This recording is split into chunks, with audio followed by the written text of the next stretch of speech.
Zero tolerance নীতি থেকে বাদ যাচ্ছেন না পুলিশ সদস্যরা। পুলিশের কোনো সদস্য ভুল করলে তার বিরুদ্ধে ব্যবস্থা নেওয়া হবে বলে সাফ জানিয়েছেন পুলিশ মহাপরিদর্শক আব্দুল্লাহ আল মামুন।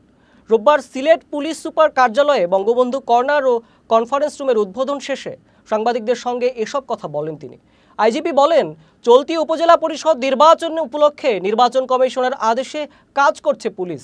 দায়িত্ব পালনে পুলিশের পক্ষ থেকে কোনো গাফিলতি নেই বলেও জানান তিনি। এ সময় সিলেট রেঞ্জ ডিআইজি শাহ মিজান শফিউর রহমান এবং Sylhet metropolitan police commissioner Mohammad Zakir Hossain Khan সহ ঊর্ধ্বতন কর্মকর্তারা উপস্থিত ছিলেন। নির্বাচনের বিষয়ে আপনারা জানেন যে নির্বাচন কমিশন যে নির্দেশনা দেন, আমরা নির্বাচনের দায়িত্বটা নির্বাচন কমিশনের অধীনে থেকে আমরা পালন করে থাকি। নির্বাচন কমিশন আমাদেরকে যে নির্দেশনা দিবেন, আলোকেই আমরা নির্বাচনী দায়িত্ব পালন করে থাকি।